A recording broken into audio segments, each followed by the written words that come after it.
Legenda Gunung Pinang.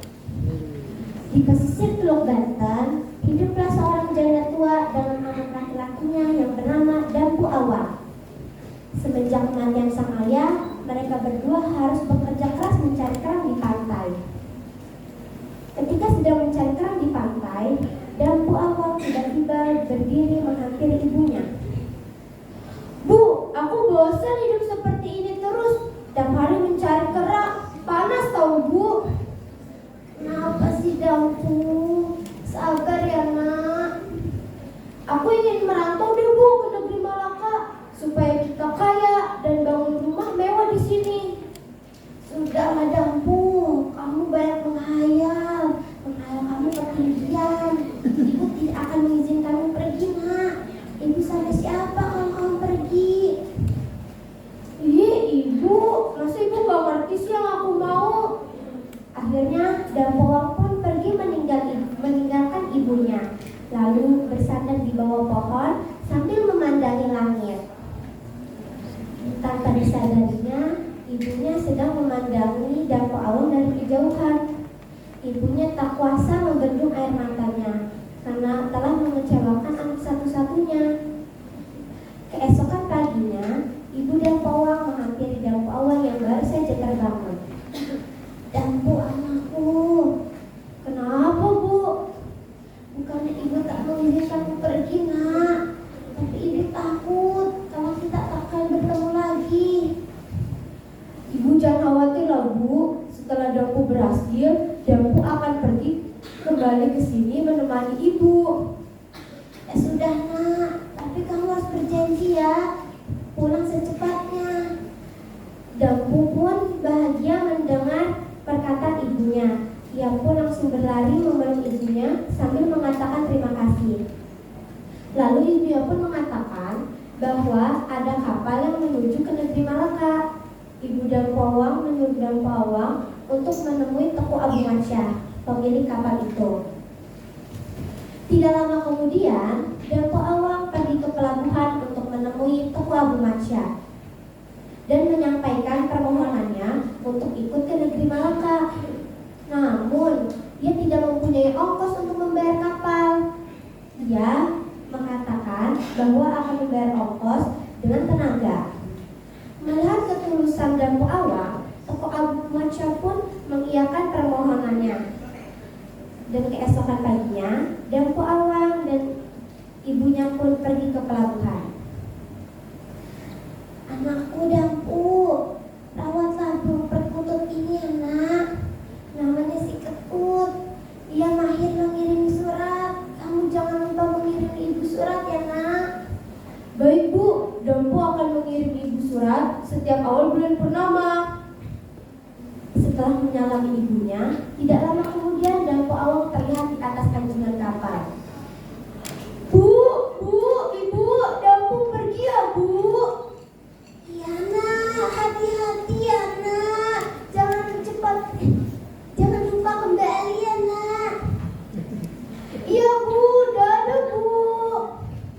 Berhari-hari di perjalanan, Dampu Awang bekerja membersihkan kapal sesuai perjanjian.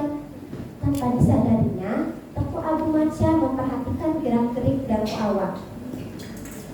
"Hei Dampu, sini sebentar nak." "Ada apa Tuan?" "Kamu nanti di negeri Malaka mau kerja apa di sana?" "Belum tahu sih Tuan, tapi saya akan mencari pekerjaan setibanya di sana." Bagaimana kalau kamu kerja dengan saya saja?" Dengan senang hati, Dampu Awang menerima tawaran Teku Abu Mansyah. Karena ketekunan dan kerajinan Dampu Awang, Teku Abu Mansyah pun menawarkan Dampu Awang untuk menikah dengan putri satu-satunya, Siti Nur Hasanah. Awalnya Dampu menolak karena ia merasa tidak pantas menikah dengan anak saudagar. "Dampu, hei Dampu, kenapa Tuan? Kamu mau tidak menikah dengan putri saya?" Gimana ya Tuan? Saya bukan maksud menolak niat baik Tuan, tapi saya merasa tidak pantas menikah dengan anak Tuan." "Sudahlah Dampu, gak usah khawatir. Setelah kalian menikah, menikah, kamu akan diangkat menjadi nahkoda kapal, dan harta-harta saya akan kuwariskan ke kalian berdua. Dampu Awang terkejut mendengar perkataan Teku Abu Mansya. Ia pun mengiyakan tawaran Teku Abu Mansya. Akhirnya, Dampu Awang dan Siti Nurhasanah pun menikah. Mereka hidup dengan bergelimang harta.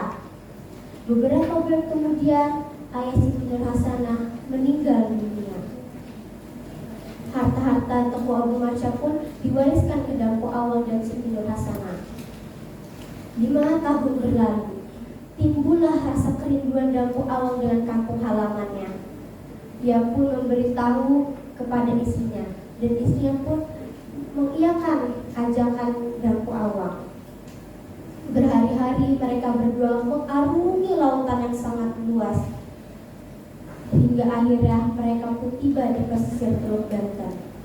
Berita mereka tiba menyebar dengan sangat cepat. Hei warga kampung, ayo ke pelabuhan.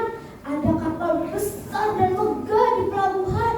Kita lihat siapa sih yang akan datang. Berbondong-bondong orang-orang lari ke pelabuhan, ingin melihat siapakah gerangan yang akan datang. Di antara mereka ada wanita tua yang berpakaian lusuh, compang-camping, menyusup ke kerumunan, hingga akhirnya ia di paling depan barisan.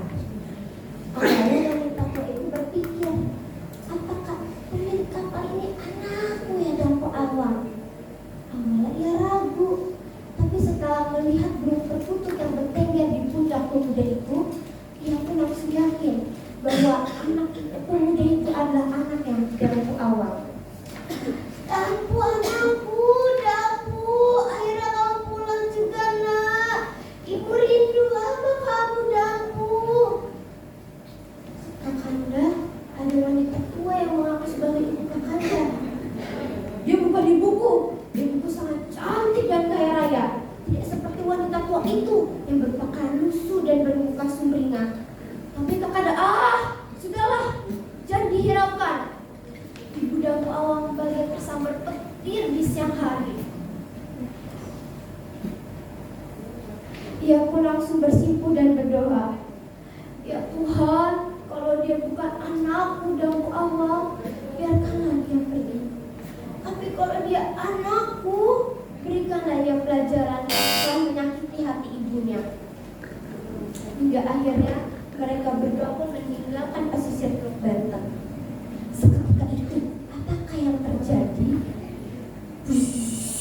Wush, biar petir menyambar, ombak air laut naik ke daratan, angin puting beliung berputar.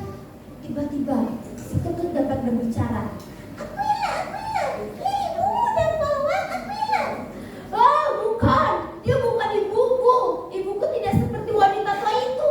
Aku hilang, ibu Dampu Awang. Tanpa disadarinya, ombak air laut menghantam kapal Dampu Awang.